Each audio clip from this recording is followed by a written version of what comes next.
Good evening दोस्तों। मैं अखिलेश फिर से आपका स्वागत करता हूं हमारे एजुकेशनल प्लेटफॉर्म अर्बन क्लासेस में। और दोस्तों, जैसा कि हम लोग पहले चर्चा करते आ रहे हैं, ये इतिहास की क्लास है। LT, TGT, PGT, GIC lecture, UGC net और जीडीसी वगैरह के लिए बहुत समान रूप से आपके लिए लाभकारी होगी, लाभदायक होगी।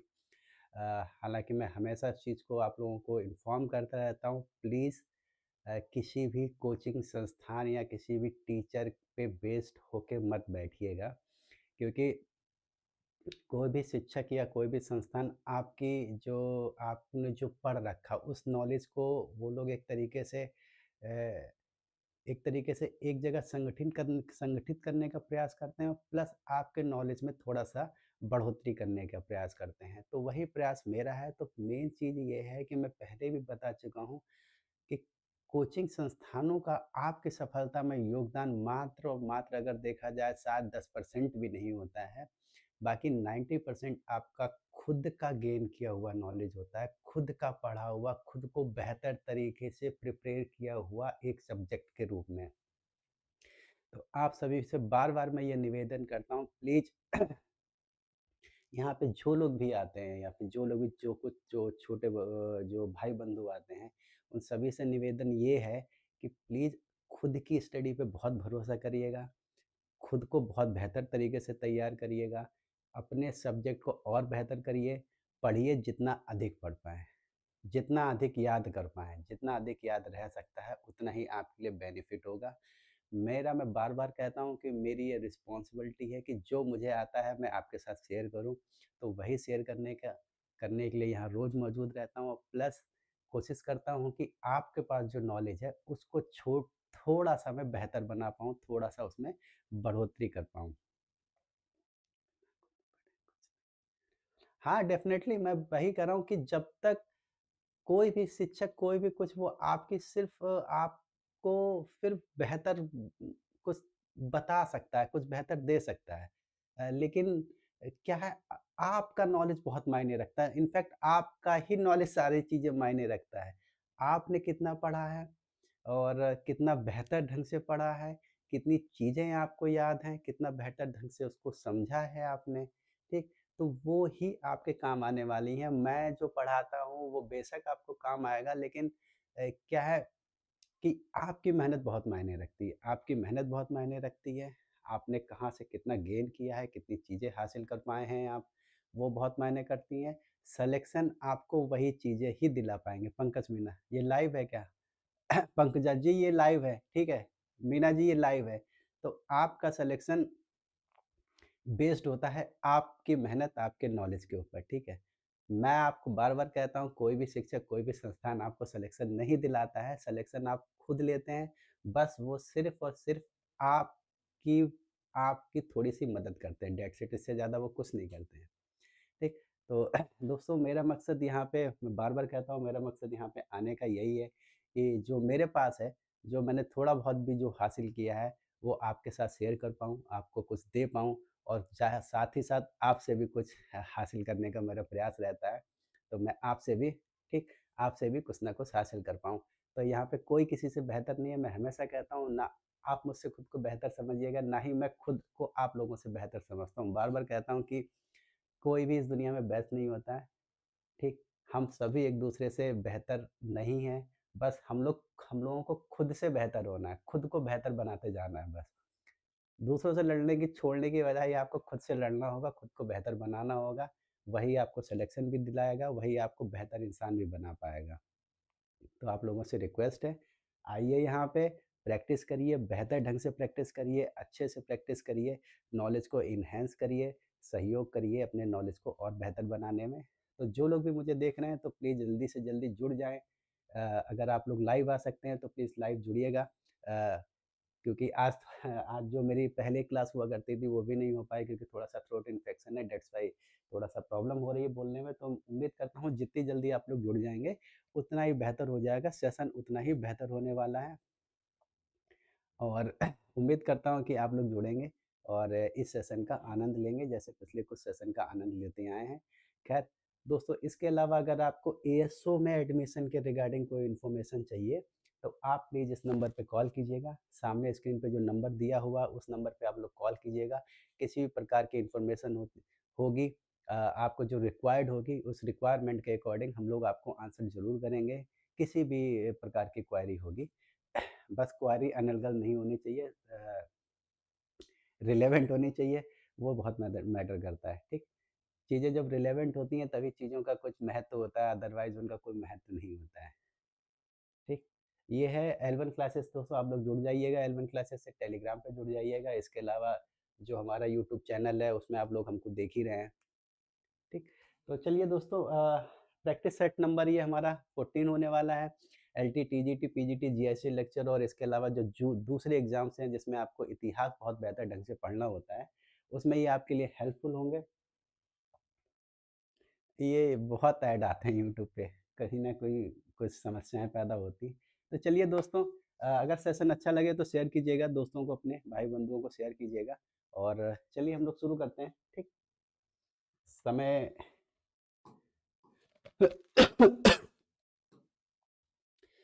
पहला क्वेश्चन है और पिछली बार अभिनव जो आते हैं यहाँ पे एक अ, रेगुलर आते रहते हैं, वो शुरू से इनफैक्ट, उस जब से मैंने क्लास स्टार्ट की वो शुरू से आ रहे हैं। तो आप दोनों का जो भी है, पंकजा जी आपका अभिनंदन है, प्रियांश आपका बहुत-बहुत अभिनंदन है फिर से। उम्मीद करता हूँ आप बने रहेंगे, आप दोनों ही लोग बने रहेंगे और इस सेशन का आनंद लेने का प्रयास करेंगे आप लोग, और उम्मीद करता हूँ अगर मैं कुछ इसमें आपको कुछ बेहतर देने में कुछ हेल्प कर पाया तो मुझे बेहद खुशी होगी। तो दोस्तों हम लोग पहला क्वेश्चन ले लेते हैं। थोड़ा इसका फाउंड बढ़ाने का प्रयास किया है मैंने, क्योंकि कुछ लोगों को संभवतः देखने में परेशानी होती है। तो पहला क्वेश्चन ले लेते हैं। बहुत देखिए, बहुत टफ क्वेश्चन नहीं होने वाले हैं, बहुत ईज़ी क्वेश्चन नहीं होने वाले हैं। एग्ज़ाम पर्पज़ से इम्पोर्टेंट क्वेश्चन है और कुछ रिपीट हुए हैं, कुछ कम रिपीट हुए हैं, कुछ बहुत कम रिपीट हुए हैं, ठीक? तो बंगाल, देखिए भारतीय स्वतंत्रता संग्राम में स्वदेशी जो आंदोलन हुआ था, उसके संदर्भ में निम्नलिखित में से कौन-सा कथन सत्य नहीं है? हमको ये ढूँढना है कौन-सा कथन सत्य नहीं है। पहला है, बंगाल में स्वदेशी आंदोलन का मुख्य गीत रवींद्रनाथ टैगोर का अमार सोनार बांग्ला था। ये आप सभी लोग जानते हैं, जो इस समय बांग्लादेश है, और मैं बांग्लादेश की हालात पे बात नहीं करूँगा क्योंकि थोड़ा-सा कोई मतलब नहीं है वो उसमें बात करने का, वो सरकारी महकमे के, हमारी गवर्नमेंट का हिस्सा है। हम लोग अफ़सोस जता सकते हैं जो वहाँ पे हो रहा है, वहाँ पे वो ऐसी चीज़ें कुछ भी किसी भी लोकतांत्रिक देश के लिए इतनी, ये सब चीज़ें बहुत घटिया और बहुत निकृष्ट प्रकार की होती हैं। ठीक, ऐसा किसी भी मुल्क में नहीं होना चाहिए, किसी भी मुल्क में, चाहे लोकतंत्र हो या फिर राजतंत्र हो, नहीं होना चाहिए। लेकिन क्या कर सकते हैं, ये मतलब ये मनुष्य की जो प्रवृत्ति है ना, उसका प्रवृत्ति का कुछ नहीं किया जा सकता। बंगाल में स्वदेशी आंदोलन का मुख्य गीत रवींद्रनाथ का अमार सोनार बांग्ला था, बिल्कुल ठीक है। सैयद हैदर रजा भारत में स्वदेशी आंदोलन का नेतृत्व कर रहे थे, सेकंड ऑप्शन ये है। थर्ड है, गणपति और शिवाजी महोत्सव आंदोलन का माध्यम बना था, ठीक। 1907 में हुए सूरत विभाजन ने स्वदेशी आंदोलन को कमजोर किया था। तो इसमें से क्या सत्य नहीं है? देखिए, सत्य कौन-सा नज़र नहीं आता? सत्य ये नज़र नहीं है। सैयद हैदर रजा, देखिए स्वदेशी जब आंदोलन हुआ था, जैसे-जैसे स्वदेशी आंदोलन आप सभी लोग जानते हैं, जो बंगाल विभाजन हुआ था, बंगाल विभाजन लॉर्ड कर्ज़न के शासनकाल में हुआ था, जिनका शासनकाल हम लोग देखते हैं 1899 से 1905 तक रहा था। और उन्हीं लॉर्ड कर्ज़न ने ही एक प्रशासनिक विभाजन के रूप में इसका विभाजन किया था बंगाल का। हालाँकि उसके पीछे के रीजन सांप्रदायिक ही रहे थे। हिंदू-मुसलमान के बीच में एक तरीके से बँटवारे की लकीर खींचना था। तो अ, उन्होंने जब ये इसको विभाजित किया था, और विभाजित करना जब प्रारंभ किया तो 20 जुलाई 1905 को इसको एक मतलब घोषणा की गई कि हम इसको डिवाइड करेंगे, और 16 अक्टूबर 1905 को ये डिवाइड हो गया था, और 16 अक्टूबर 1905 को ही राखी दिवस मनाया गया रवींद्रनाथ टैगोर के कहने पे। और उसके अलावा भारत के अलग-अलग भिन्न-भिन्न जगहों पे अलग-अलग लोगों ने इसका नेतृत्व किया था, जिसमें सैयद हैदर रजा जो नेतृत्व किया था, इन्होंने नेतृत्व पूरे भारत में नहीं किया था, इन्होंने किया था दिल्ली में, ठीक है? इन्होंने क्या किया था? इन्होंने नेतृत्व सँभाला था दिल्ली में, ठीक है? जैसे लाला लाजपत राय ने पंजाब में सँभाला था, ठीक? और इसके अलावा बाल गंगाधर तिलक ने महाराष्ट्र में, और पी चिदम्बरम चिदम पिल्ले ऐसे कुछ कुछ करके नाम था, उन्होंने मद्रास में सँभाला था। तो इस प्रकार से और बिपिन चंद्र पाल ने कोलकाता में सँभाला था। काफ़ी ऐसे जो महानुभाव उस समय के रहे थे, तो उन्होंने अलग-अलग क्षेत्र में इसका नेतृत्व किया था। तो इसका आंसर होगा बी। कल एक उन्होंने बोला थोड़ा-सा डिस्क्राइब कर दिया कीजिए, तो कोशिश कर रहा हूँ हालाँकि ये जो चीज़ें जो मैंने आपको बताई हैं, मुझे लगता है ये सारी चीज़ें आपको पता होंगी। सेकंड है, निम्नलिखित में से कौन मुस्लिम नेता एनी बेसेंट द्वारा जो स्थापित होम रूल लीग थी, ठीक? उसका अमित स्टोरी, नमस्कार सर। नमस्कार अमित, कैसे हैं आप? तो स्थित होम रूल लीग में शामिल हुए थे, ठीक है? कौन से व्यक्ति थे? मोहम्मद इकबाल, मोहम्मद अली जिन्ना, सैयद अहमद खां, अबुल कलाम आज़ाद। एनी बेसेंट की लीग में शामिल हुए थे। आप सभी लोग जानते होंगे होम रूल लीग आंदोलन 1916 में प्रारंभ हुआ था और ये 2 लोगों ने प्रारंभ किया था, 2 लोगों की ब्रांच थी। एक जो ब्रांच थी वो बाल गंगाधर तिलक की ब्रांच थी और बाल गंगाधर तिलक की जो ब्रांच थी उनका जो उन्होंने प्रारंभ किया था, उनकी अगर देखते हैं यहाँ पे थोड़ा-सा लिख देता हूँ, बाल गंगा बाल गंगाधर तिलक की जो ब्रांच थी होम रूल लीग की, सबसे पहले इन्हीं होम रूल लीग जब स्थापित हुआ तो सबसे पहले इन्हीं ने लीग स्थापित की थी 28 अप्रैल को, ठीक है? 28 अप्रैल को, 28 अप्रैल 1916 को, ठीक? इन्होंने सबसे पहले लीग स्थापित की थी और लीग स्थापित इनकी जैसे महत्व कहाँ था, मध्य प्रांत में इनका प्रसार देखने को मिलता है, बरार में देखने को मिलता है, कर्नाटका में देखने को मिलता है, महाराष्ट्र में देखने को मिलता है, ठीक? महाराष्ट्र मतलब मुंबई वाले क्षेत्र को छोड़ते हुए बी। हाँ, ठीक है। वहाँ पे इनका प्रसार इनका देखने को मिलता है। इसके अलावा जो भी बचा हुआ हिस्सा था, वो किसके पास था? एनी बेसेंट के पास। किसके पास था? एनी बेसेंट के पास, ठीक? एनी बेसेंट के पास बचा हुआ हिस्सा था, ठीक? और इनकी लीग स्थापित हुई थी सितंबर 1916 में, ठीक? इनकी लीग स्थापित हुई थी सितंबर 1916 में, ठीक? कुछ और जो पॉइंट्स आप लोगों को पता होने चाहिए वो है, इस लीग के जो महासचिव थे वो थे जोसेफ वेपेस्टर, बाल गंगाधर तिलक की लीग और जो दूसरे व्यक्ति थे वो एनसी केलकर थे और एनी बेसेंट के थे जॉर्ज अरुंडले, ठीक?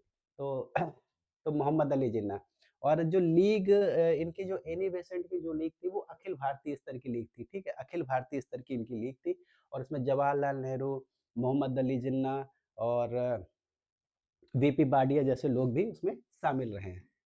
अंग्रेजी ईस्ट इंडिया कंपनी को बंगाल, बिहार, उड़ीसा की दीवानी का अनुदान 1765 में किसके साथ हुई संधि से प्राप्त हुआ था? बंगाल, बिहार, उड़ीसा की जो दीवानी थी, किसके साथ एक जो डील हुई थी या जो समझौता हुआ था, उसमें प्राप्त हुआ था? शाह आलम द्वितीय, मीर कासिम, सिराजुद्दौला और फ्रांसिस जोसेफ डुप्ले।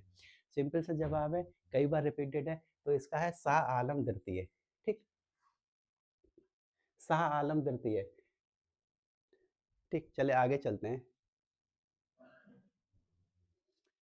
ये है ताजमहल, ठीक है? ताजमहल का शिल्पकार निवासी कहाँ का था? ता देखिए ये जो क्वेश्चन थोड़ा-सा आप अगर देखेंगे, इस क्वेश्चन में थोड़ा-सा जो एक कॉम्प्लेक्सिटी थोड़ी-सी देखने को मिलती है। उसका कारण ये है कि कुछ इतिहासकार यहाँ पे जो शिल्पकार थे उनको मानते हैं, कुछ इतिहासकार किसी और को मानते हैं। ताजमहल का शिल्पकार निवासी था इटली, फ्रांस, टर्की और मिस्र, ठीक है? तो ताजमहल का जो शिल्पकार जिसको माना जाता है वो इटली का एक जोहरी था जो मतलब सोने चांदी की जो शिल्प हुआ करती थी, गहने-वहने बनाता था, उसका शिल्पकार था। गैरेनियो मेरे ख्याल से उनका नाम था गैरेनियो वेरेनियो, ठीक है? उनका नाम था गैरेनियो वेरेनियो। कुछ इतिहासकार इस व्यक्ति को ताजमहल का असली वास्तुकार मानते हैं, लेकिन कुछ इतिहासकार जो हैं वो उस्ताद अहमद लाहौरी का इसका वास्तुकार मानते हैं, ठीक है? जो भारतीय फारसी वास्तुकार थे।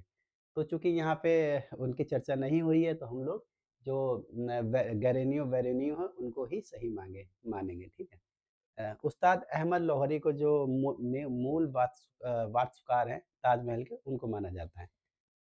आगे 1 मिनट 5वाँ है।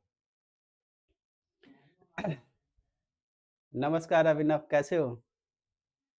चलिए आगे चलते हैं। अकबर ने आईने दहसाला प्रथा की प्रारंभ कब किया था? आईने दहसाला प्रथा का प्रारंभ कब किया था? 1575, 1580, 1590 और 1602 में। सिंपल सा क्वेश्चन है, आप सभी लोगों को पता होगा, इसका आंसर होगा 1580 में। 1580 में आईने दहसाला का इन्होंने निर्माण किया था। एक ये राजस्व की एक कर की एक तरीके से पद्धति मान सकते हैं।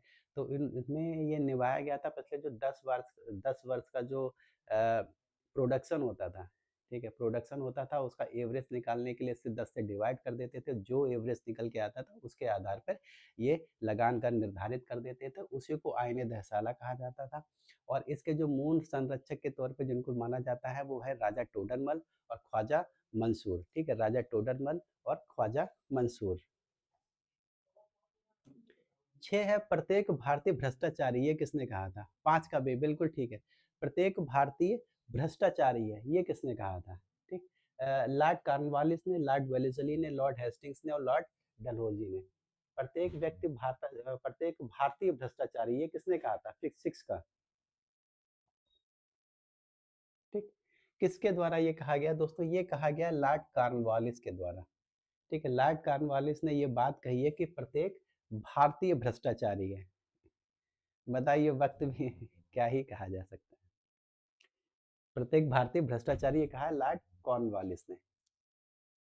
और लॉर्ड कॉर्नवालिस के बारे में आप सभी लोग जानते होंगे कि जमींदारी प्रथा, जमींदारी जो व्यवस्था लेके आए थे जिसको हम स्थायी बंदोबस्त व्यवस्था, सूर्यास्त जो कानून है उसके बारे में। तो बहुत सारे और जो नागरिक संहिता लेके आए थे, नागरिक कानून लेके आए थे उसको प्रारंभ करने का जो good evening Shukla ji, Sandeep Shukla, good evening Sandeep, ठीक। तो 7वां आ गया क्या यार? छठा, हाँ चलिए ठीक है, 7वें पे आते हैं।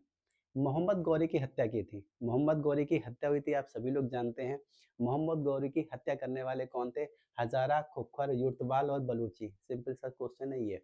खोखर, ठीक है। 1205 में खोखरों का एक विद्रोह हुआ था। 1205 में खोखरों का एक विद्रोह हुआ था जिसको बड़ी बेरहमी के साथ मोहम्मद गौरी द्वारा दबा दिया गया था। हालांकि बड़ी मुश्किलों का सामना करना पड़ा था।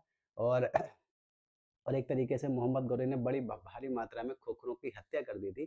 खोखर जो मूल रूप से अगर देखा जाए ये मूल रूप से क्या थे? हिंदू जाट थे। क्या थे? जाट समुदाय थे जो पंजाब के आसपास के क्षेत्रों में रहा करते थे, पंजाब और सिंध के आसपास के क्षेत्रों में। और खोखर आज की तारीख में जो पाकिस्तान में जो रह रहे हैं वो जाट समुदाय से कन्वर्टेड मुस्लिम है। ठीक, आप इस चीज को ध्यान रखिएगा। ठीक है, हिंदू जाट के रूप में ये लोग जाने जाते थे। और इन्होंने जब 1206 में एक जगह पे दामन नाम की एक जगह पे ये रुके हुए थे, मोहम्मद गौरी और शायद नमाज वमाज पढ़ रहे थे। तो उसी दौरान खोखरों ने इनकी हत्या कर दी अचानक हमला करके। निम्नलिखित में से कौन दासों का शौकीन था? गीता जी गुड इवनिंग। निम्नलिखित में से कौन दासों का एक शौकीन था? सिंपल सा जवाब है अलाउद्दीन खिलजी, गयासुद्दीन तुगलक, मोहम्मद बिन तुगलक, फिरोज शाह तुगलक। ठीक है। कौन था? ये थे दासों के शौकीन थे फिरोज शाह तुगलक। और इनके समय में अगर कभी कभी दासों की संख्या पूछ ली जाती है, ठीक है, कितनी बड़ी मात्रा में दासों का था, तो 1,80,000 के आसपास इनके पास दास थे। और इतनी बड़ी संख्या में इनके पास दास थे, 8 का डी। इतनी बड़ी संख्या में इनके पास दास थे तो इनको एक विभाग बनाना पड़ा था, दीवाने बंदगान नाम से एक विभाग विभाग बनाना पड़ा था जो इनकी देखभाल किया करता था। मिन्हाजुद्दीन सिराज ने ये नंबर कुछ अपनी जो बुक है उसमें नंबर डिनोट करने का प्रयास किया है। 6, किस विदेशी यात्रा ने 1420 में विजयनगर यात्रा की थी? विजयनगर के जो शासक था 1,80,000, 1,80,000, जो राउंड फिगर है 1,80,000, 1,00,000 नहीं है, ठीक। किस विदेशी यात्री ने 1420 में विजयनगर साम्राज्य की यात्रा की थी? अल्लाह निशियम निकितिन, ठीक। और प्रयास 8 का डी बिल्कुल ठीक है। और फरिश्ता अब्दुल रज्जाक, निकोल डी कांटी।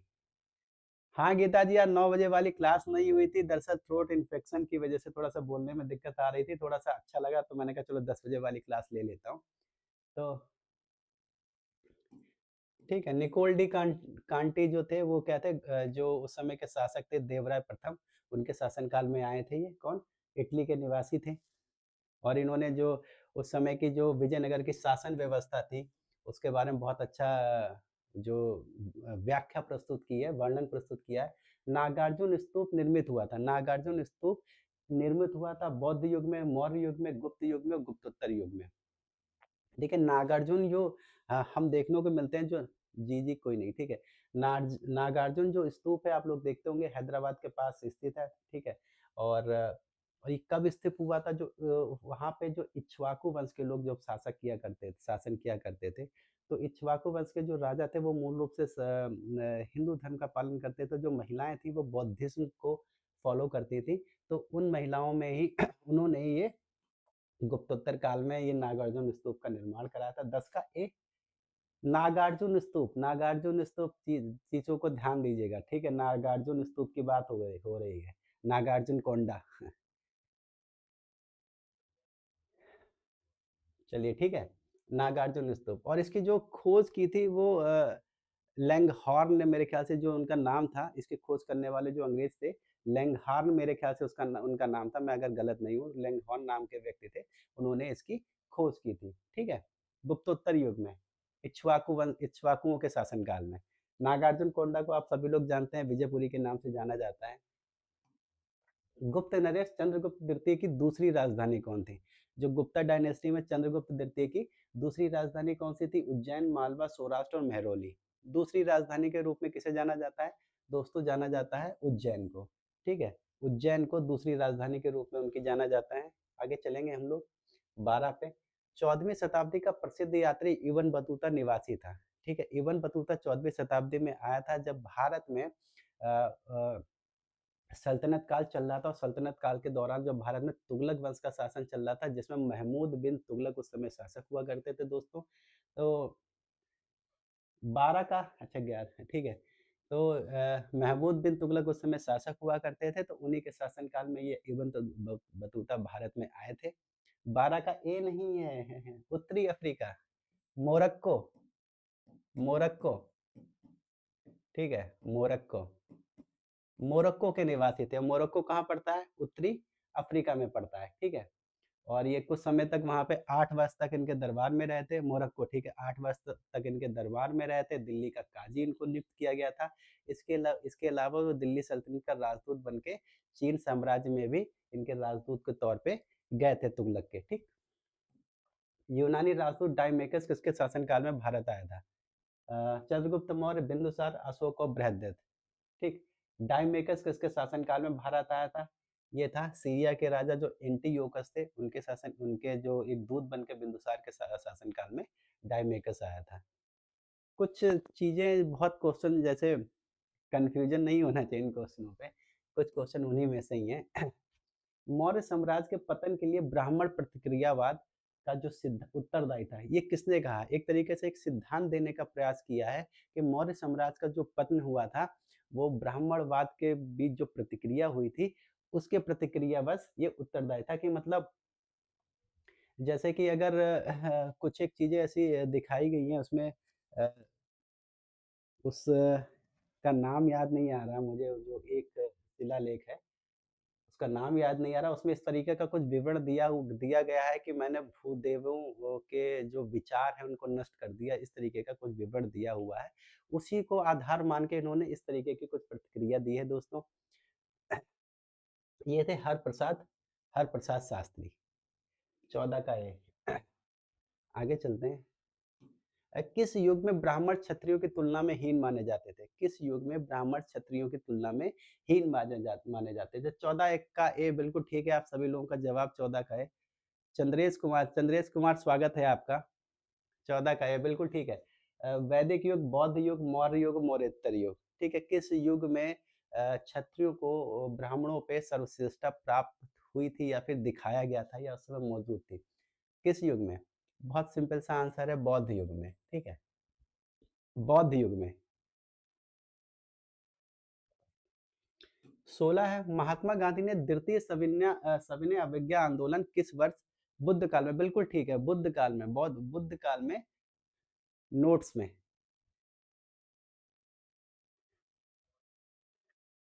ठीक है, 15 का भी बिल्कुल ठीक है, बुद्ध काल में। द्वितीय सविनय अवज्ञा आंदोलन किस वर्ष आरंभ किया था? ये था 1928 और 1930 और 1931 और 1934।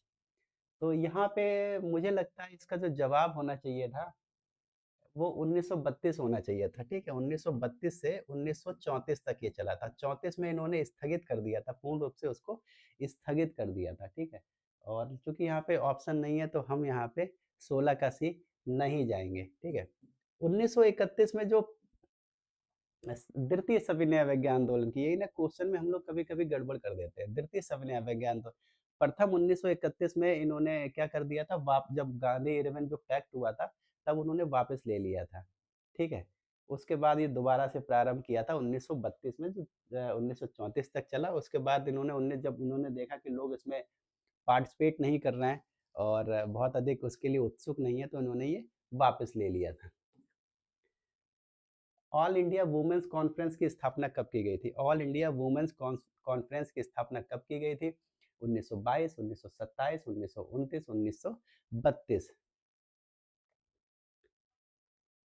1932 ऑप्शन, हाँ, 1932 ऑप्शन ही नहीं है, तो फिर वो क्वेश्चन हमने हटा दिया है।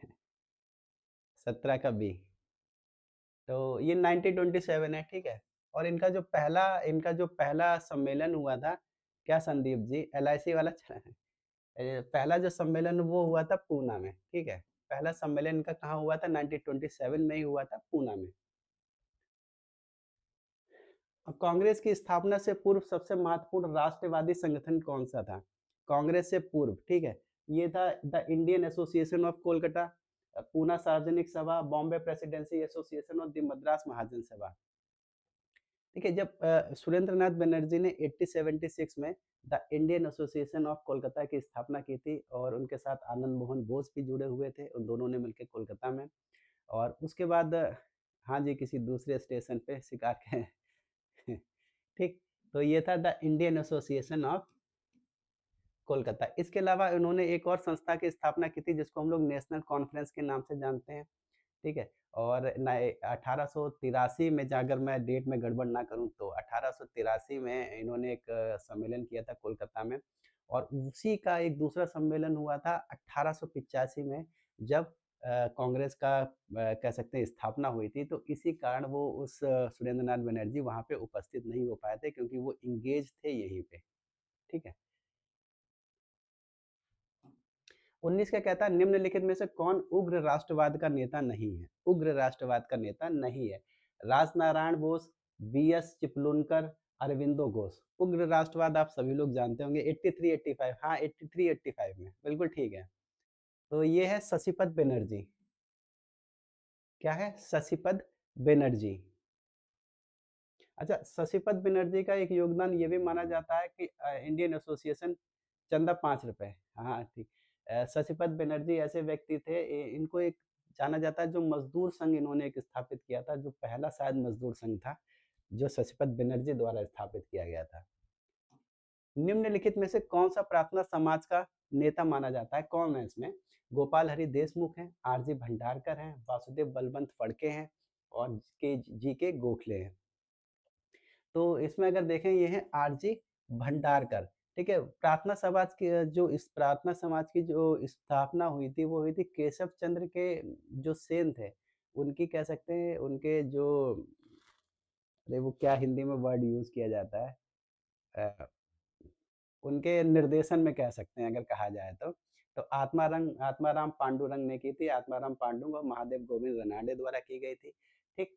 और आरजी भंडारकर बाद में उससे जुड़े हुए थे, आरजी भंडारकर एक और सदस्य थे इसके। तो अगर कहीं पूछ लिया जाए कौन उसके प्रेरणा कौन थे, तो वो केशव चंद्र सेन थे दोस्तों, आप प्रार्थना समाज के प्रेरणा। और आत्मारंग पांडुरंग और महादेव गोविंद रनाडे ने इसकी स्थापना की थी। महादेव गोविंद रनाडे को पूर्णा सार्वजनिक सभा की भी स्थापना की थी। इसके अलावा उन्हें पश्चिम भारत का पुनर्जागरण का अगुवा भी बोला जाता है। इसके अलावा उन्हें पश्चिम का सुकरात भी बोला जाता है। तो कुछ जो चीज़ें हैं जो थोड़ा-सा बेहतर हो सकती हैं, कोशिश कर रहा हूँ कर दूँ। निम्नलिखित में से किस महिला समाज सुधारक को पंडिता के नाम से भी जाना जाता है? ये हैं गंगाबाई, रमाबाई, सिस्टर सुब्बालक्ष्मी और एनी बेसेंट। ये भी अगेन बहुत महँगा क्वेश्चन नहीं है, सस्ता ही क्वेश्चन है। ये हैं पंडित रमाबाई, ठीक? जैसे पंडित रमाबाई का बहुत महत्वपूर्ण योगदान है महिला शिक्षा में। और 1800 कुछ में, जहाँ तक अगर मैं गलत नहीं हूँ, 1 सेकंड, हाँ, 80-83 में इन्होंने, रमाबाई 80-83 में इन्होंने ईसाई धर्म को अपना लिया था, ठीक है? और फिर उन्होंने इस और जो शारदा सदन है, उसके बाद 80-86 में इन्होंने शारदा सदन की स्थापना की थी। डेट में देख लीजिए, डेट में हो सकता है मैं कभी-कभी गड़बड़ कर दूँ क्योंकि डेट याद रखना थोड़ा-सा टफ पड़ जाता है। 80-89 में सॉरी 80-89 में इन्होंने शारदा सदन की स्थापना की थी। 80-83 में 80-80 इसमें क्या नाम है इसका 80-83 में इन्होंने ईसाई धर्म को अपना लिया था, ठीक है? और 80-89 में इन्होंने शारदा सदन की स्थापना की थी। आगे चलते हैं हम लोग 1857 के विद्रोह के किस नेता ने स्वयं को बहादुर शाह जफर का गवर्नर घोषित किया था? नाना साहेब, तात्या टोपे, कुंवर सिंह और बख्त खां। गवर्नर घोषित किया था खुद को, ठीक है? तो ये थे दोस्तों बख्त खां। 23 है क्या पंजाब के सिख राज्य को किस वर्ष में ईस्ट इंडिया कंपनी द्वारा अपने अधिकार में ले लिया गया था? बहुत अच्छा क्वेश्चन है, आ चुका है कई बार 1836, 1839, 1849, 1852। तो ये लेने वाले कौन थे? इस समय जो थे, जो गवर्नर थे वो लॉर्ड डलहौजी थे। तो लॉर्ड डलहौजी ने इसका अधिग्रहण कर लिया था और इसको चंद्रेश कुमार डी 22 का डी 23 का ठी ठीक है 23 का ठी सी बिल्कुल ठीक है। लॉर्ड डलहौजी इस समय क्या थे? गवर्नर थे इस समय। किस पेशवा ने जंजीरा के सिद्धियों के विरुद्ध एक लंबा संघर्ष किया था और लंबा अभियान चलाया था जंजीरा के सिद्धियों के बीच में? ये थे बालाजी विश्वनाथ, बाजीराव प्रथम, बालाजी बाजीराव और माधव राव। ठीक। जंजीरा के सिद्दी मतलब अफ्रीकन अफ्रीकन मुस्लिम थे एक तरीके से, जो अबसीनियाई मुस्लिम थे जो यहाँ आके बस गए थे। और और जो उस समय के जो समुद्र पे जो देखा जाए मराठों के समय में, इनका एक तरीके से काफ़ी अच्छा खासा दबदबा वहाँ पे था। तो मराठों को वहाँ पे अपना दबदबा बनाने के लिए सिंधियों को पराजित करना पड़ा, जिसके लिए उनको बहुत मेहनत करनी पड़ी थी। तो ये व्यक्ति थे बाजीराव प्रथम। 1720 से 1740 के बीच में इनका शासनकाल रहा है बाजीराव प्रथम का। 25 से निम्नलिखित में से मराठों का विस्तृत इतिहास लिखने वाला प्रथम इतिहासकार कौन था? शोभित जी देख रहे हैं, ठीक। M G Ranade, G S Sardesai, James Cunningham और ग्रांट डफ, और इसके अलावा सी ए किनकैड। तो दोस्तों ये थे जेम्स कनिंघम और ग्रांट डफ। इन्होंने द ग्रेट मराठा करके बुक, बिट्टू बिट्टू गोल बिल्कुल ठीक है। गुड इवनिंग बिट्टू गोल, कैसे हैं आप? ठीक है। द ग्रेट मराठास करके इन्होंने एक बुक लिखी है जिसमें इन्होंने मराठा इतिहास के बारे में अच्छा खासा जिक्र किया है। अच्छा, चलिए आगे चलते हैं। साहू को दक्कन की चौथ एवं सरदेशमुखी का अधिकार किसके शासनकाल में प्राप्त हुआ था? अच्छा, कह रहे हैं प्रश्न बेस्ट हैं गुरुजी। Thank you very much. अगर आपको अच्छे लग रहे हैं क्वेश्चन तो ये आप लोगों का आभार है बहुत बहुत। चलिए, किसके शासनकाल में प्रदान किया गया था साहू को दक्कन की चौथ एवं सरदेशमुखी का? बहादुर शाह, जहांदारा शाह, फर्रुख सियार और मोहम्मद शाह, किसके शासनकाल में उनको चौथ और सरदेश मुखी वसूलने का अधिकार दिया गया था? तो ये दोस्तों अधिकार दिया गया था, फर्रुख शाह अधिकार दिया था। फर्रुख शाह ने दक्कन का जो दक्कन के जो गवर्नर थे चिनकिलिज खां, उनको हटा के एक दूसरे व्यक्ति थे सैयद अली खां, उनको दक्षिण की गवर्नरी प्रदान की गई थी। तो इन्हीं गवर्नर ने एक समझौता किया था साहू से कि उनको चौथ और सरदेशमुखी का अधिकार दिया जाए। बाद में मुगल साम्राज्य को उनके ये अधिकार देने की वजह से इनको अपने राजस्व में बहुत बड़ा घाटा भी सहना पड़ा था। सैयद हुसैन अली खान, ये चीज वर्ड याद रखिएगा। सैयद हुसैन अली खान ने ये समझौता किया था, ठीक है। सैयद हुसैन अली खान ने ये समझौता किया था, ठीक। आगे हमारी चर्चा हो जाती है 27 पे। हैदर अली ने किस वर्ष में मैसूर राज्य पर अपना अधिकार,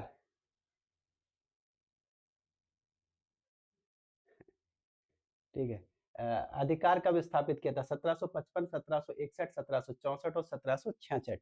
देखिए, उस समय जब मैसूर पे जो शासन कर रहे थे, जो एक वडियार वंश के शासक थे, कृष्णराज शासन कर रहे थे उस समय। तो उसी समय उन्होंने अपना जो प्रारंभिक जीवन है उसी राज्य के शासन के अंतर्गत एक सैनिक के रूप में शुरू किया था। लेकिन 1761 तक आते-आते इन्होंने उस साम्राज्य पे एक तरीके से मैसूर पे अधिकार कर लिया। और मैसूर पे हालाँकि ये बहुत ही योग्य व्यक्तित्व के धनी थे। और उस समय चूँकि मराठों से और निज़ाम से जो मैसूर सल्तनत है उसकी रक्षा कोई कर नहीं पा रहा था, तो इन्होंने उसकी बागडोर सँभाली थी। आर्कियोलॉजिकल सर्वे ऑफ इंडिया की स्थापना किस वायसराय के काल में हुई थी? आर्कियोलॉजिकल सर्वे ऑफ इंडिया की 70, 60, 55 में डिंडुगल में 70, 61, 70, 61 होगा, ठीक है? 70, 61, ठीक। आर्कियोलॉजिकल सर्वे ऑफ इंडिया की स्थापना कब हुई थी? ये हुई थी किसके शासन काल में हुई थी? लॉर्ड लेटन, लॉर्ड रिपन, लॉर्ड डफरिन और लॉर्ड कर्जन के शासन काल में, ठीक। लॉर्ड कर्जन के शासन काल में। आप सभी लोग जानते होंगे आर्कियोलॉजिकल सर्वे ऑफ इंडिया। अगर आपको याद हो तो प्लीज बताइएगा जरूर। इन्होंने जो भारतीय जो पुरानी बिल्डिंग्स थी, ऐतिहासिक जो बिल्डिंग्स थी, उनको संरक्षण के लिए एक बजट अनाउंस किया था। वो कितने रुपए का बजट था? कितने रुपए का बजट अनाउंस किया था? देखिए, थोड़ा-सा इररिलेवेंट है, लेकिन क्या है ना, आयोग 2-4 ऐसे ऊट-पटांग क्वेश्चन ज़रूर डाल देता है, जो आपने पढ़ ज़रूर रखे हों, लेकिन दिमाग में नहीं होते हैं। तो क्या पता है इस तरीके का ये यही क्वेश्चन ऐसा कुछ आ जाए। कितने का बजट उन्होंने अनाउंस किया था ताकि ये पुरानी बिल्डिंग्स को संरक्षित किया जा सके? 1904, बिल्कुल ठीक है। भारत में तंबाकू की खेती किसके शासनकाल में प्रारंभ हुई थी? ये हुई थी अकबर के, जहांगीर के, शाहजहां के और औरंगजेब के। किसके शासनकाल में तंबाकू की खेती प्रारंभ हुई थी? बहुत सिंपल सी है, जहांगीर के शासनकाल में 1605 के आसपास जो पुर्तगालीज थे वो लेके आए थे, और इसके जो बैड इफेक्ट्स देखने के बाद, जो बुरे इफेक्ट्स थे वो देखने के बाद 1617 में इन्होंने उस पे प्रतिबंध लगा दिया था। लेकिन जब तक इन्होंने प्रतिबंध लगा दिया था, सब लोग इतने आदी हो चुके थे कि वो छोड़ ही नहीं पाए। नशा बहुत खूबसूरत कह सकते हैं कि बहुत बदसूरत चीज़ है, जो इसको हासिल कर लेता है फिर छोड़ नहीं पाता है। तो अ, 5,000, ठीक, 5,000 पाउंड, 5,000 पाउंड। ध्यान रखिएगा, ये फिगर ध्यान रखिएगा, 5,000 पाउंड।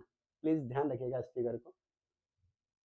1617 में इन्होंने उसको बैन भी किया था। कभी-कभी पूछ लेते हैं कब बैन कर दिया गया था। निम्नलिखित में से किस शासक ने संगीतकार लाल खां को गुण समुद्र की परिभाषा दी थी या उपाधि प्रदान की थी? तो ये थे हुसैन शाह सकी, इस्लाम शाह, इब्राहिम आदिल शाह, द्वितीय और शाहजहां, ठीक है? तो ये दिया था दोस्तों शाहजहां ने, जो इनके यहाँ संगीतकार थे लाल शाह, उनको गुण समुद्र की उपाधि दी थी। इसके अलावा इनके पास इनके जो दरबार थे, दरबार में एक शाहजहां, ठीक है, इनके दरबार में एक संस्कृत के कवि थे गंगाधर। हाँ, तो इनके जो व्यक्ति थे गंगाधर, कवि थे इनके दरबार में संस्कृत के। उन्होंने गंगा लहरी और रस गंगाधर उन्होंने लिखा है, तो उनको भी कविराज की शायद उपाधि दी थी, अगर मैं गलत ना हूँ तो। 1858 और 86, सॉरी 85 और 86 में केवल जिस राजपूत को 5,000 का मनसब प्राप्त था वह था। 1885 और 86 की बात हो रही है, इस चीज को ध्यान रखिएगा। 1885 और 86 में किस राजपूत शासक या फिर कह सकते हैं कि व्यक्ति को मनसब प्राप्त हुआ था 5,000 का, ठीक। तो ये थे राजा भगवान दास, राजा जयसिंह बीकानेर, राजा मान सिंह और राजा सुरजनहाड़ा। कौन थे 31 का सी? ओके, ठीक है संदीप शुक्ला। हमको स्टेशन स्टेशन का नशा है संदीप जी।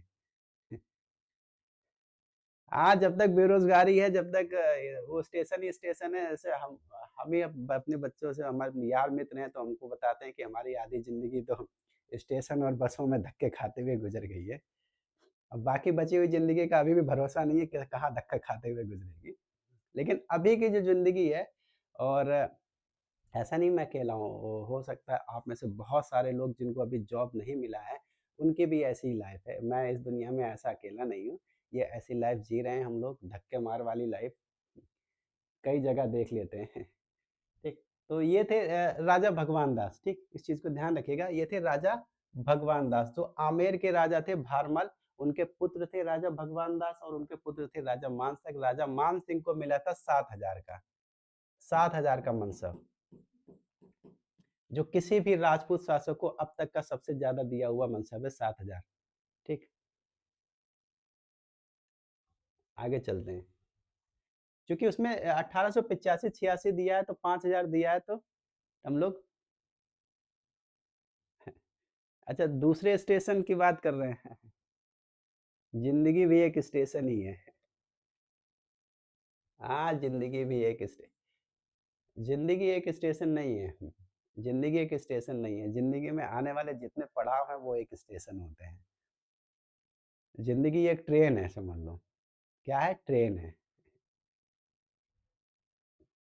बर्नियर के अनुसार निम्नलिखित में से भारत में भूमि का स्वामी कौन था? भारत में भूमि का स्वामी कौन था? जमींदार, शासक, खुदकास्ट और ग्राम समुदाय। तो ये था शासक कौन थे? शासक ही माना जाता था जब ये फ्रांसिस बर्नियर जब यहाँ पे आए थे ठीक है? तो उस समय जो भारत में जो चल रहा था, मुगल साम्राज्य में चल रहा था, वो क्या कर रहा था? उत्तराधिकार की लड़ाई चल रही थी। तो उस समय ये भारत में आए थे। अशोक के धम्म के संदर्भ में कौन सा कथन सत्य नहीं है? अशोक के धम्म के संबंध में कौन सा कथन सत्य नहीं है? अहिंसा पर बल दिया गया, ये ठीक है। मृत्युदंड समाप्त कर दिया गया, ब्राह्मणों को दान देने पे जोर दिया गया और स्वामी एवं अनुचर के संबंधों को लेकर चिंता व्यक्त की गई थी। कौन सा कथन सत्य नहीं है? बात इसकी चर्चा की गई है। तो दोस्तों ओके भाई, तो आंसर है यहाँ पे देखिए पहली नज़र में तो सभी सही लग रहे हैं। 33 का बी, हाँ 33 का बी बिल्कुल ठीक है। मृत्यु दंड को समाप्त नहीं किया गया था और इसका एग्जाम्पल आप लोग देखते हैं इनका जो 13वां शिलालेख है उसमें जो अटावी जातियां थी जो लूट मार किया करती थी जनता को परेशान किया करती थी उनको वो थ्रेट देते हुए दिखते हैं। ठीक है क्या दिखते दिखते हैं थ्रेट देते हुए दिखते हैं कि सुधर जाओ नहीं तो तुम्हें फिर उसका उसका परिणाम भी भुगतना पड़ेगा। तो मौर्य सम्राट बिंदुसार को किस क्षेत्र के लोगों के विद्रोह का सामना करना पड़ा था? कौशल, नालंदा, कलिंग और तक्षशिला। जी, ठीक। तो ये आप सभी लोग जानते हैं कि जो बिंदुसार के समय में तक्षशिला में जो वहाँ के लोगों ने विद्रोह किया था और तक्षशिला के लोगों ने ही विद्रोह किया था अशोक के शासनकाल में। तो इनको जो विद्रोह को शांत करने का काम दिया गया था बिंदुसार ने, जो काम दिया था वो अशोक को दिया था। अशोक उस समय कहाँ के गवर्नर हुआ करते थे? वो हुआ करते थे उज्जैन के। ठीक? तो 34 का डी और अशोक के शासनकाल में भी उनका एक विद्रोह देखने को मिलता है। ठीक। अ, वैदिक धर्म एवं संस्कृति का प्रमाण चिन्ह है। वैदिक धर्म एवं संस्कृति का प्रमाण चिन्ह। वैदिक धर्म और संस्कृति की बात हो रही है। ये बात हो रही है ध्यान, ब्रह्मचर्य, पूजा और यज्ञ। देखिए वैदिक धर्म की पहचान किससे मानी जाती है? बिल्कुल ठीक है, यज्ञ से। यज्ञ कर्मकांड वहाँ पे एक मुख्यता से किया जाता था। मुख्य जो चीजें थी वो यज्ञ यज्ञ कर्मकांड से जुड़ी हुई थी। निम्नलिखित में से यह किसका तर्क है कि आर्य मध्य एशिया से आए थे? ये किसने तर्क दिया है? बीजे तिलक, ब्रॉन्डन स्टाइन, विलियम जोन्स और बी ए स्मिथ। ठीक है, किसने ये तर्क दिया है? प्रशांत बा प्रशांत बागी। अच्छा, प्रशांत बागी आपका स्वागत है। 35 का डी। चलिए 36 का है ब्रांड स्टाइन। ठीक है, ब्रांड स्टाइन ने ये थ्योरी दी थी। 36 का बी है दोस्तों। बीजी तिलक ने जो थ्योरी दी थी उन्होंने माना था कि आर्य उत्तरी ध्रुव से आए हुए हैं। ठीक है, बौद्ध धर्म में सर्वोच्च लक्ष्य क्या है? बौद्ध धर्म में सर्वोच्च लक्ष्य क्या है यानी सुप्रीम टारगेट के रूप में किसको देखा जाता है? ठीक है, तो निर्वाण, मध्यम मार्ग, विनय और आत्मवाद। ठीक है, मतलब एक तरीके से जो बौद्ध धर्म का सर्वोच्च लक्ष्य क्या है? जैसे हम इस लोगों के सर्वोच्च लक्ष्य नौकरी मिल जाए बस, बाकी चीजें बाद में देखी जाएंगी। अभी हमारे लिए सर्वोच्च लक्ष्य वही है। ठीक है, ये है निर्वाण। तो बौद्ध धर्म का सर्वोच्च लक्ष्य क्या होता था? निर्वाण। 38 है किस संप्रदाय को प्रारंभ में निग्रंथ कहा जाता था? किस संप्रदाय को प्रारंभ में निग्रंथ कहा गया है? बौद्ध, जैन, अजीवक, पशुपत। ठीक। 37 का बी। हाँ 37 का बी। सर्वोच्च लक्ष्य दोस्तों, सर्वोच्च लक्ष्य की बात हुई है। मध्यम मार्ग वो लक्ष्य पाने का तरीका है। मध्यम मार्ग क्या है? साधन है, साधन, साधक नहीं है, साध्य नहीं है। साध्य हमारे पास है निर्वाण, साधन है माध्यम वर्ग। ठीक है, ये जैन है। ठीक है, निग्रंथ आप सभी लोग जानते हैं जो किसी प्रकार से बंधनों से मुक्त हो, हर प्रकार के बंधनों से मुक्त, उसे निग्रंथ बोलते हैं। दोहरे प्रशासन की नीति ड्यूअल गवर्नमेंट को 1765 में ईस्ट इंडिया कंपनी ने कहाँ से प्रारंभ किया था? महावीर स्वामी। एग्जैक्टली, बंबई, बंगाल, मद्रास और सूरत। 1765 में द्वैध शासन का प्रारंभ रॉबर्ट क्लाइव द्वारा किया गया था जिसको खत्म किया था 1772 में वॉरेन हेस्टिंग्स ने। किसने खत्म किया था? वॉरेन हेस्टिंग्स ने। तो बंगाल में शुरू किया गया था। जरा मरण से मुक्ति ही निर्वाण है। अच्छा, इनका कारण क्या है? ठीक है, जरा मरण से मुक्ति ही निर्वाण है। ठीक है, और जरा मरण से मुक्ति कैसे मिल सकती है? जो जरा जो दुःख है, अच्छा, बौद्धिज़्म में जो दुःख का जो पीछे जो रीज़न दिया गया, वो रीज़न क्या दिया गया? कोई बताएगा? अब सब्सिडायरी एलायंस सिस्टम के अंतर्गत संधिबद्ध भारतीय राज्य को स्वीकार करना पड़ता था। ठीक? तो ये करना पड़ता था, इसका मतलब है यहाँ पे जो सहायक संधि की बात हो रही है। ठीक है? सहायक संधि की बात हो रही है। कंपनी को पैसे का भुगतान करना पड़ता था, कंपनी के हित के लिए लड़ाई में हिस्सा लेना पड़ता था। मोह माया से मुक्ति। नहीं, नहीं, नहीं। नहीं, नहीं, जरा मरण मोह माया वही है। मूल रीजन उसके पीछे क्या दिया गया है? कंपनी द्वारा निर्धारण सभी शर्तों को स्वीकार करना और अपने राज्य में ब्रिटिश फौज की स्थायी नियुक्ति एवं उसके रख-रखाव के लिए निश्चित राशि का भुगतान। ठीक? तो ये है डी। सॉरी। हाँ, मध्यम मार्ग पे चलकर निर्माण प्राप्त किया जा सकता, लेकिन बुद्धिज़्म में दुःख के पीछे का जो मूल कारण है, वो क्या माना गया? मैं ये कह रहा हूँ। मूल कारण कि जिसकी वजह से सारे दुःख की उत्पत्ति होती है, जिस प्यार से मुक्ति नहीं, मृत्यु है। पंड इच्छाओं का दमन करना। ठीक है, इच्छाओं का मतलब दूसरे शब्दों में कहा जाए तृष्णा। दूसरे शब्दों में कहा जाए तृष्णा इसका मूल कारण है। सारे दुखों का कारण क्या है? तृष्णा क्या है? तृष्णा क्या होती है? इच्छाएँ, चीज़ों को हासिल करने की इच्छा। ठीक? क्या है? चीज़ों को हासिल करने की इच्छा कि अभी क्या है, अभी आपके पास साइकिल है, साइकिल में सोच रहे हैं बैठे-बैठे, यार बुलेट होती, रॉयल एनफील्ड होती तो मज़ा आ जाता। रॉयल एनफील्ड पे चल रहे हैं तो यार सोच रहे हैं यार बीएमडब्ल्यू होती तो और मज़ा आ जाता। बीएमडब्ल्यू पे चल रहे हैं तो सोच रहे हैं यार प्राइवेट जेट होता तो मज़ा ही आ जाता। तो ये जो तृष्णाएँ हैं वो आपको कहाँ ले जाती हैं आप सोच ही सकते हैं। तो किस एक्ट के द्वारा भारत में कंपनी का जो व्यापार है, श्रवण कह रहे हैं 41 का बी, ठीक? एकाधिकार समाप्त हुआ था और व्यापारी ब्रिटेन के सभी नागरिकों के लिए खोला गया था। व्यापार जो बंद था ना, ब्रिटेन के सभी नागरिकों के लिए खोल दिया गया था। ये था 1784 का पिट इंडिया एक्ट, 1813 का चार्टर एक्ट, 1833 का चार्टर एक्ट और 1858 का चार्टर एक्ट। ये किसकी बात की गई थी? तो दोस्तों ये बात कही गई थी 1813 का चार्टर एक्ट। देखिए आप लोगों से निवेदन है, आप सब छोटी-सी बात है कि देखिए मैं थोड़ा-सा मुझे लगता है कि अगर मेरा नाम अखिलेश है, अगर आप लोग मेरे अखिलेश से ही बुलाएँगे तो मुझे कोई फ़र्क नहीं पड़ेगा, ये गुरु हरि जी समझ में नहीं आता है, ठीक? अच्छा है देखिए मैं वो नहीं कह रहा हूँ, विरोध नहीं कह रहा हूँ, लेकिन मुझे लगता है कि इसमें जो बच्चे जो ज़्यादातर जो आते हैं, वो मेरे हम-उम्र ही हैं। ऐसा नहीं है कि मैं उनको पढ़ा रहा हूँ तो मैं गुरु हो गया हूँ, ठीक? तो आप लोग मुझे अपना मित्र ही समझें, मुझे नाम से बुला सकते हैं, मुझे कोई ऐतराज़ नहीं है बस समझ में आ रहा है? तो आप लोग मुझे नाम से बुला सकते हैं, तो उसमें कोई संकोच वाली बात नहीं है।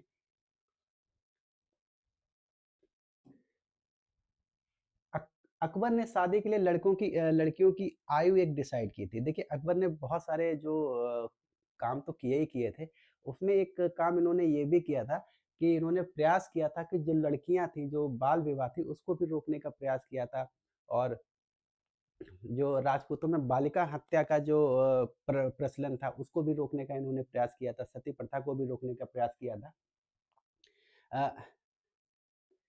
हाँ, हाँ, बहुत-बहुत शुक्रिया आप देखिए आपके सम्मान के लिए बहुत-बहुत शुक्रिया। मैं सम्मान और आपका सम्मान मेरे सर आँखों पर, ठीक?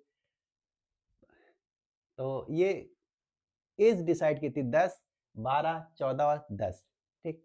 अरे 10, 12, 14, 10 फिर 10, ठीक है, ये थी 14 वर्ष। 14 वर्ष उन्होंने एक ऐज डिसाइड की थी, 14 वर्ष डिसाइड की थी, 12 वर्ष नहीं की थी, 14 वर्ष की थी। मर्यादा भी ज़रूरी है। अहिल्या बाई ने इंदौर का प्रशासनिक कार्य सफलतापूर्वक कब संभाला था? ठीक है, सफलतापूर्वक 1566 से 1596, 1666 से 1696 तक।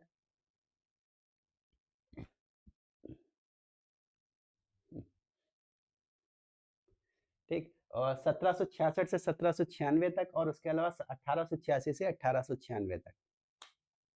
तो ये था 1766 से 1796 तक। और इनका बहुत बड़ा योगदान इस चीज़ में रहा है कि जैसे कि आप लोग जानते होंगे, जो काशी विश्वनाथ मंदिर था, उसको औरंगज़ेब द्वारा नुकसान पहुँचाया गया था अच्छा खासा, तो उसको पुनर्निर्माण का श्रेय भी इनको दिया जाता है। साथ सोमनाथ मंदिर को भी इन्होंने का उसको पुनर्निर्मित करने में मदद की थी, काफ़ी सारे मंदिरों में मदद की थी। और अभी हाल में ही एक घटना घटी है, आप सभी लोग जान ही रहे होंगे क्या हुआ है बनारस में, उसी घाट के मणिकर्णिका घाट पे क्या हुआ है।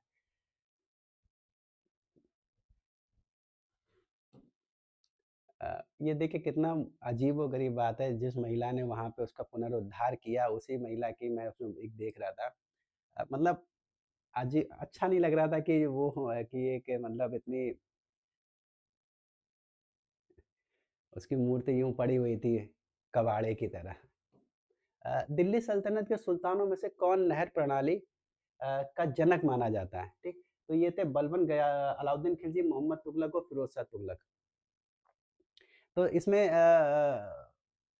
अगर हम चर्चा करेंगे तो बलबन, अलाउद्दीन खिलजी, मोहम्मद तुगलक और फिरोज शाह तुगलक, किसको ये माना जाता है जो नहर व्यवस्था है उनको एक प्रमाणित रूप देने के लिए किसको समझा जाता है? मोहम्मद बिन तुगलक। जीएसटी वाइज आंसर होगा गुरुजी। क्या है? मोहम्मद बिन तुगलक सी।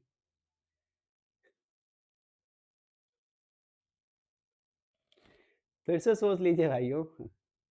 चलिए देखिए, सी नहीं है, ये है फिरोज शाह तुगलक। बहुत इंपॉर्टेंट है, बहुत मतलब देखिए छोटे-छोटे ऐसे क्वेश्चनों पे आप लोग गलतियाँ मत किया कीजिए। थोड़ा-सा अगर अनवांटेड से हो, ये बहुत काफ़ी बार रिपीट किया हुआ क्वेश्चन है, ठीक? तो फिरोज शाह तुगलक इन्होंने लगभग 5 नहरों का निर्माण कराया था, जिसमें एक दिल्ली से लेके एक हिसार नदी थी, दिल्ली से यमुना नदी पे इन्होंने एक यमुना नदी से नहीं, एआई वाले वीडियो नहीं है यार, वो कोई एआई वाले। देखिए, गवर्नमेंट क्या होता है अपना ये जब बचाव करती है, वो उसमें कोई दिक्कत नहीं है, ठीक? गवर्नमेंट को बचाव करना भी चाहिए, लेकिन एआई पिक्चर्ड नहीं होते हैं, एआई पिक्चर्ड अलग से ही पता चल जाते हैं। फिरोज़ शाह तुगलक, चलो हम लोग उस पे चर्चा नहीं करते हैं, पॉलिटिकल हम लोगों को होना भी नहीं है, वो सब अपना गवर्नमेंट देखे और पॉलिटिकल पार्टियाँ देखें, हम लोग क्या करना है, ठीक? फिरोज़ शाह तुगलक इन्होंने लगभग 5 हाँ, शुरुआत गयासुद्दीन तुगलक ने की थी, लेकिन जो मुख्य श्रेय दिया जाता है नहर प्रणाली को विकसित करने का, शुरुआत करने का, तो शुरुआत तो गयासुद्दीन तुगलक के समय में हुई, उन्होंने एक नहर का निर्माण किया था। इनके समय में लगभग 5 नहरों का निर्माण कराया गया था, जिसमें जिसमें सबसे बड़ी नहर थी, इन्होंने यमुना नदी से काट के एक नहर बनवाई थी, दिल्ली से हिसार तक। मेरे ख्याल से 150 मील लंबी 150 लंबी मील जो नहर थी, उसको उलुग खाई ऐसे करके कुछ बोलते थे, उलुग खाई करके नाम था इसका। उलुग खानी नाम था, ठीक है? फिरोज़ शाह तुगलक। 150 मील लंबी नहर है, इस चीज़ को ध्यान रखिएगा। ये अगर बेवकूफ़ी में क्या है ना, मैंने बताया कि आयोग क्या है ना बेवकूफ़ी में इस प्रकार से ऐसे क्वेश्चन कर लेता है कि हम लोग को पता हो लेकिन भूल जाते हैं। कितना लंबा? 150 मील, 150 मील लंबी, ठीक है? सबसे लंबी जो वो थी, इसकी हाइट थी कितनी, कौन-सी थी ये? दिल्ली से कहाँ तक? दिल्ली से हिसार तक, दिल्ली से हिसार। किस नदी पे था? यमुना नदी, ठीक है? इस चीज़ को ध्यान दीजिएगा, 150 लंबी, और उस नदी को उलुग उलुग खानी उलुग खानी बोला गया है, ठीक है? ये कुछ पॉइंट्स हैं, सबसे बड़ा बाकी तो पता होगा, ये है 150 मील। फिगर 45 से अलाउद्दीन खिलजी की बाजार नियंत्रण नीति की जानकारी के लिए कौन-सा सूत्र महत्वपूर्ण है? हसन निजामी का ताजुल मासिर, मिन्हाजुद्दीन सिराज की तबकाते अकबरी, नासिरी, जियालुद्दीन बन्नी की तारीख़ फ़िरोज़ शाही, और इसके अलावा शम्स सिराज अफ़ी की तारीख़ फ़िरोज़ शाही।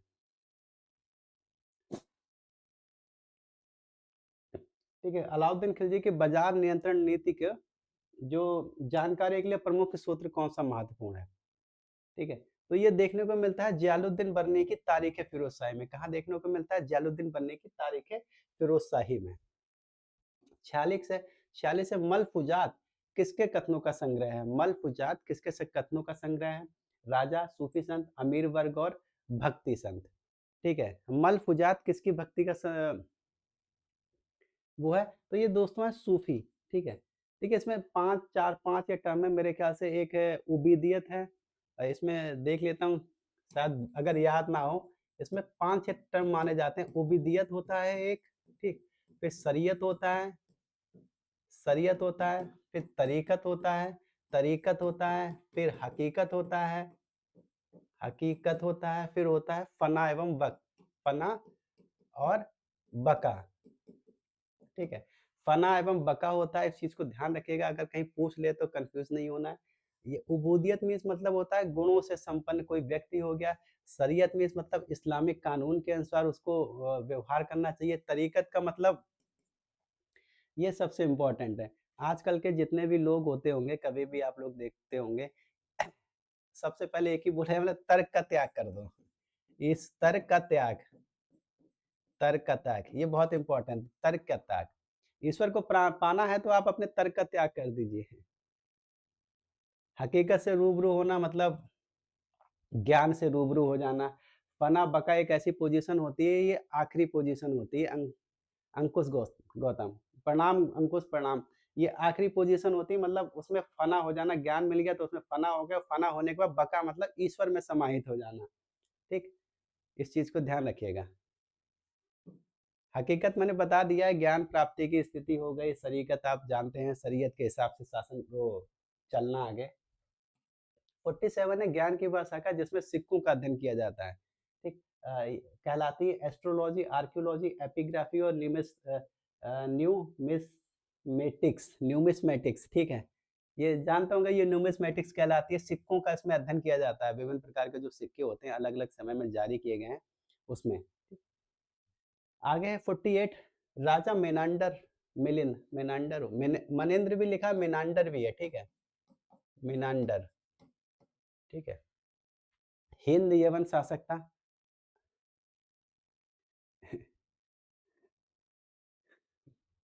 हाँ, अजय देवगन की आपने हिंदी देखी होगी, उसके गाने बहुत अच्छे हैं, और एक बाली सुब्रमण्यम नाम है क्या? उन्होंने काफ़ी उनके गाने गाए हैं इस फ़िल्म में। गाने भी बड़े खूबसूरत हैं, मैंने हॉल में देखी थी वो मूवी। किसी समय में एक ऐसा दौर भी था कि जब ये नेट और ये दुनिया नहीं थी, ये नेट का एक मतलब एक संजाल टब का नहीं था, तो एक मिलने का हम जो जितने थे कॉलेज-वॉलेज बंक करने वाले जो लड़के थे, तो वो उनके लिए एक स्पॉट हुआ करता था हॉल, तो फर्स्ट डे फर्स्ट शो, ठीक है?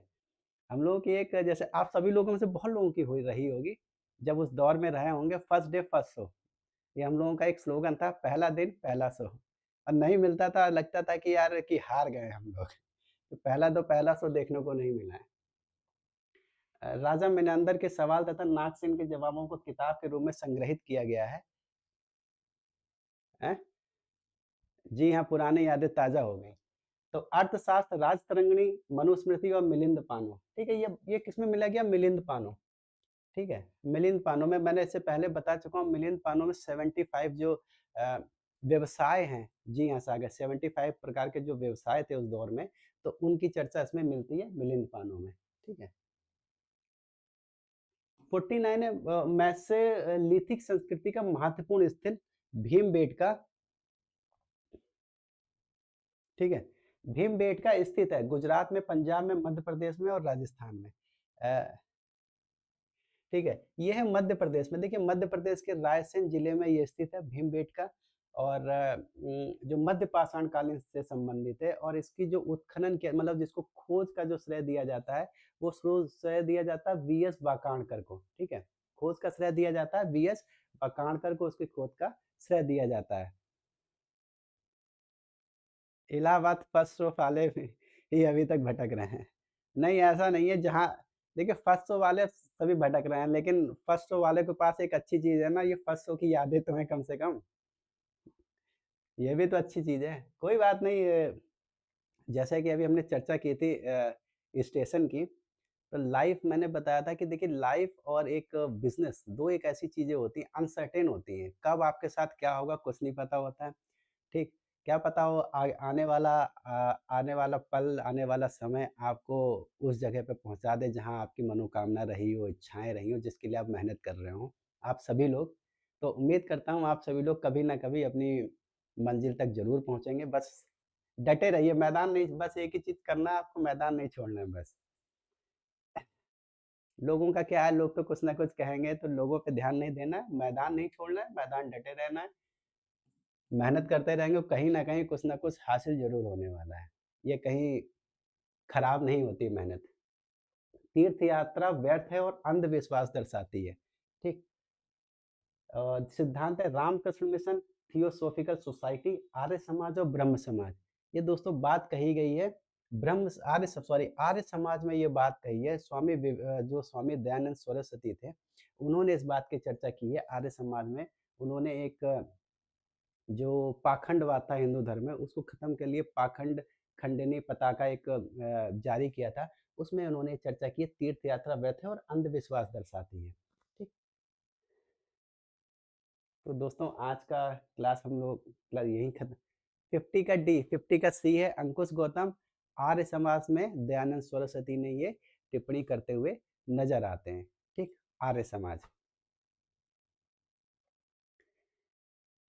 तो दोस्तों क्लास कैसी लगी आप लोग ज़रूर बताइएगा और लेक्चर आपको कैसा लगा, क्वेश्चन कैसे लगे, जो क्वेश्चन का जो लेवल है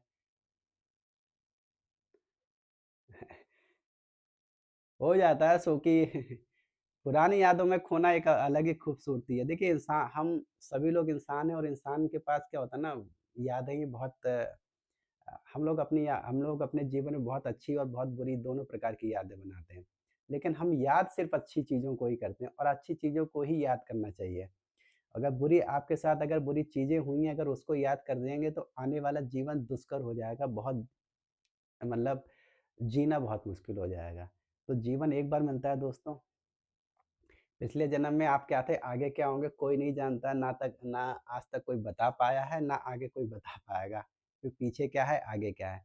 तो ये जो लाइफ़ है, ये जो दौर है और ये जो समय है, तो ये उम्मीद करता हूँ ये जो समय है, ये समय जो आप अपनी मेहनत लगा रहे हैं इसमें, पढ़ाई में, कॉम्पिटिशन में, उम्मीद करता हूँ इस मेहनत का फल आप सभी को कहीं न कहीं अवश्य ही देखने को मिलेगा। ठीक है?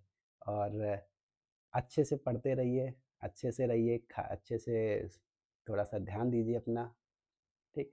तो लाइक कीजिए, शेयर कीजिए और चैनल को सब्सक्राइब कीजिए। अगर जो हमारे भाई-बंधु अगर यहाँ उसमें हैं, अगर चैनल सब्सक्राइब नहीं किया है तो उनसे रिक्वेस्ट है प्लीज़ चैनल को सब्सक्राइब कर लीजिएगा।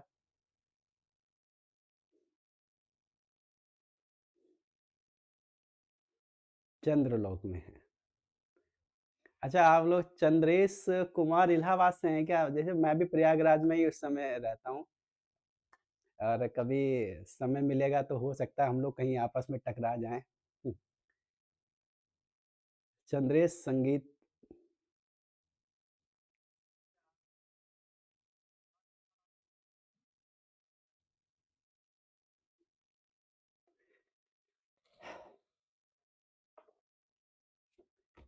ख़ैर मित्रों, दोस्तों कल हम लोग फिर मुलाकात करते हैं। छोटी-सी कल फिर हमारी 1 घंटे की मुलाकात होगी और ठीक है चंद्रेश हम भी प्रयागराज से ही हैं। फ़िलहाल तो प्रयागराज में ही हैं, बाकी आगे का रास्ता कहाँ है, कहाँ नहीं है ये नहीं पता है मुझे।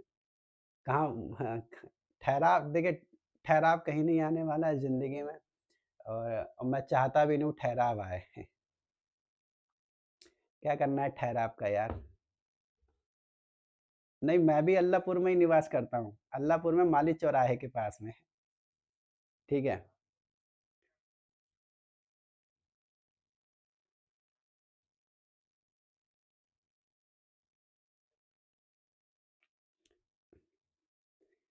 तो चलिए दोस्तों आज का लेक्चर आप लोगों को पसंद आया होगा उम्मीद करता हूँ और क्वेश्चन आपको अच्छे लगे होंगे ये भी उम्मीद कर सकता हूँ।